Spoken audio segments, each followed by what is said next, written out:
ચાચ મહિલાવી તણખલું નિડયને બાંધવા ઉદઈશ કાગડો તે લાવ્યો છે પૂરીનું બટકું નિરાતે ખાવા ઉદઈશ નાની આ બાલડીમાં પાણી ભરેલ છે કાબરને નાવા ઉદઈશ પેલી અટારીએ બેસે જો પોપટ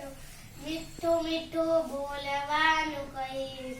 ગાડલું પડ્યું છે આ પહોળા પલંગમાં બિલ્લીને પોડવા ઉદઈશ મારી સંગાથે પેલા ડાઘિયાને તેડીને બાગમહી કરવાને જઈશ મારા જો આંગણામાં ગાવલડી આવશે મમ્મીને લાડુડી દઈશ ચકલી તે ચાચ મહિલાવી તણખલું નિડ